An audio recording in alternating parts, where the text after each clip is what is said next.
Today, Precarious plays Lost Kingdoms 2. To fight legendary Queen Katya. Katya? Katya. I like saying it Katya. I'm having to bring out the big guns. I'm so excited about all these combos. I just didn't really get to absorb. Hi, great-great-great-grandma. Ooh, she doesn't look well or happy to see you. She looks tough. Like Look we at left her, that. actually. Wow. That's really doing it. See, she used her spinning card, and at the same time I used my spinning card. So it looks like the way that this works is that Totem is inheriting the damage on behalf of Carbuncle, which is pretty good. Yeah. What? A Sphinx. I It's a mean, weapon yeah, card. but it was like a whole Sphinx.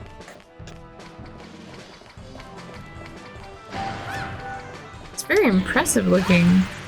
It looks like they went with sort of an oddball collection of cards for her, which I like. Did the thing. Oh no, man, I really hope that she doesn't get me with Whipworm. That would be a little embarrassing. Okay, I gotta Okay. think. I'm gonna go for...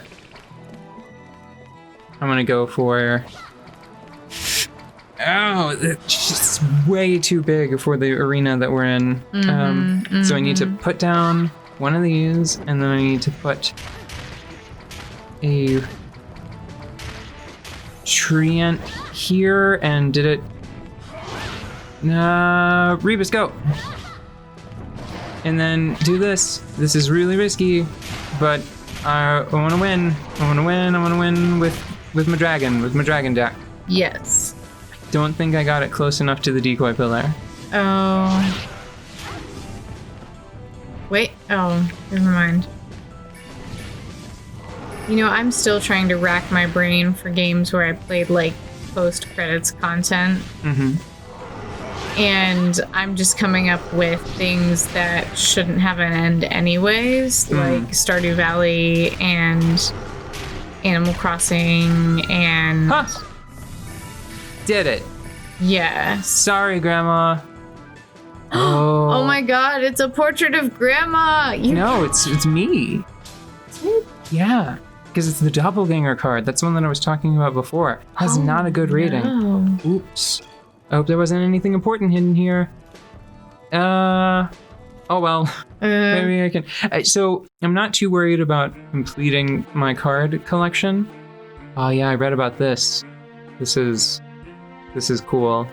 Whoa, that's a lot to ask. Yeah. In a simple text bubble. I need a scroll, please. So, what was I saying? This is crazy. Can you really do this? Well, I'm gonna try to back out because this ties into what I was just about to say. I'm not too worried about missing cards because there are ways to acquire a complete collection. Even if you just start a different game, get a specific card there, and then bet it in verse mode, and then lose on purpose, so you get it on the winning file. Yeah. Well, they won't give me... I'm pressing B and it won't let me say no. Oh, wait. It says select yes. This is an okay prompt. I think we still have a memory card that has a fairly robust collection. Yeah. But I'll check that between episodes. I'm assuming that I can go back there and do it again. And if I just opted out of it, it's fine. I'll probably play this whole... I might... Now that I have them both, and now that I know that you can do that, I might play them back to back for fun and just get the complete card collection in Lost Kingdoms. You really like both of these games. I do. I think that they've got some rough edges, but I don't think it detracts from the complete experience, especially across both games with a feature like that. That's really cool. Well, and we play a lot of games on this show, and all of the games that we play, we're playing them to look at them, to absorb some piece of history that has happened in gaming, to look at techniques where they originated, things like that. But you really just like this game. Yeah. Like, you don't always go back and like play things again. A lot of times you're struggling through parts of games just to show me like this is what I was talking about. Like you've got, a dragon pinned by his toes and it's just a melee and it's like, see? When you do this thingy. This is the card that I don't know if I was talking about it on mic before or not. Mm-hmm. But yeah, so a strange creature that strolls nonchalantly through the battlefield until it finds a victim. It kills the first creature it touches, then disappears. Oh. So before this card, in the first game, it was a copy of Katya. Oh, yeah. But now it's a copy of Terra, which is super spooky. Do you think that if you imported your cards, you would have both of them? You'd have like one of each. No, it's probably just updated to, like in the fiction, the doppelganger is just copying whoever controls it. Okay. Like that's not actually, it's a doppelganger. Yeah, no, I understand the concept.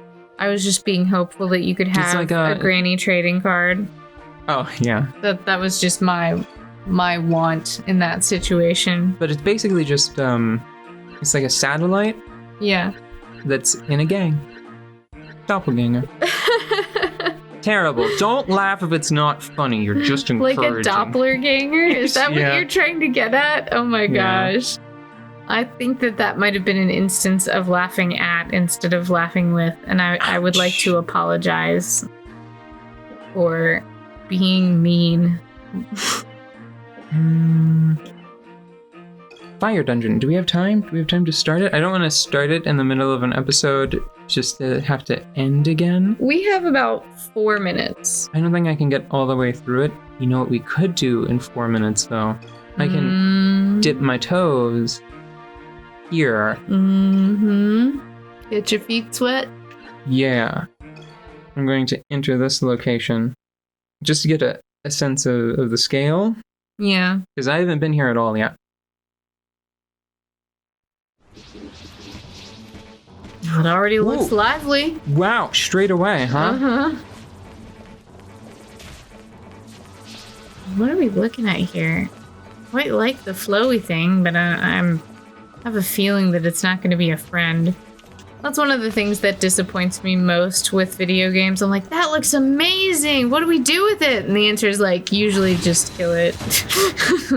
you gotta kill it. It's like, oh. Or it's either you kill it or it kills you. Yeah, it could kill you. We could do that option. Part of me, so there was a deck concept that I wound up abandoning. Where instead of using Crystal Rose, I was just using a ton of Banshees, and then I was using, not Basil Bob, there's another, I think it's called like Larval Fly. Yeah. Where I was using it to negate Fire's natural resilience to wood cards. Right? And I'm wondering, like at the time I just thought like, well why would I use the fly when I could just attack directly with Crystal Rose? Yeah. But thinking about it now, one larval fly could last quite a while, and I might be able to, instead of having like the 5 Crystal Roses, I might be able to get away with just having like 3 more Banshees and then 2 larval flies. Yeah, but then you wouldn't have the Crystal Roses, all 5 of them together, being crystalline. Are you trying to turn this into a Steven Universe thing? Because yes, because I love Steven Universe, and also because it's relevant, because I played post game in Steven Universe. Did you? Did not? Yeah. Okay, there's very little. I at least completed, not the one we played on the show, Attack the Light. Okay. I super duper completed Attack the Light and then began to play it on a harder difficulty. I think I actually beat it on a harder difficulty, but I didn't go through and clean up on a harder difficulty. I don't do that usually. What other games have I done post-game content in? Not very much. What do you find like the most rewarding as far as post-game content? Oh, that is a hard question. I mean, games is a little bit too broad a category to really have a detailed discussion. Like, for example, I really love the post-game content in Rock Band. You know.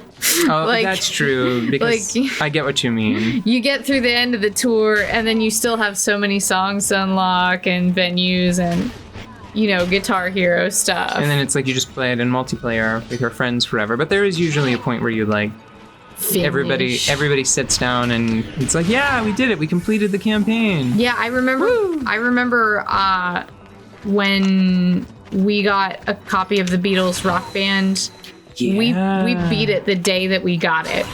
Yeah. And oh boy, that was I didn't realize it because it was so much fun, but it really did take a while to get through. Mm-hmm. And I mean, it was beginning to end. I haven't burned through a game that fast in a long time, maybe ever. Yeah, I mean, well, we were playing it with a friend, and we all started switching roles. Yeah. Just so we could keep playing. Yeah. Because at the start it's like I'll do the guitar, and then you were like, I'll do the vocals, and then our friend, she said like, I'll do the drums, because that's stuff that we're all roughly familiar with in real life. Yeah. Know? And then I'm like, after a certain point, it's like, I am exhausted, let me sing instead. And I can't, my throat is broken. And, you know, I think that we might have traded the drums for a bass at that moment, because I've never been a good drummer, not even a good fake drummer. It's counter to my nature. Mashing on stuff? No, just keeping a pace. Being consistent. You know? If you have a bass drum line, that bass drum needs to show up when it needs to show up. It's a little heartbeat. Mm-hmm. I'm much better with extrapolation off that bass line. Yeah, like that. I mean, like, I can keep that time. Consistent. Yeah, I was about to say, like, you can keep a beat, but being the source of like that principal beat, it's different. It's a different repetitive feeling. In a way that it's sort of like, I often have to, this is a very specific example, but I often have to take breaks if I'm doing a repetitive art task, like cross-hatching. Yes. I was going to talk about cross-stitching, which is basically the same technique but with thread. Mm-hmm. You know, cross-stitch patterns.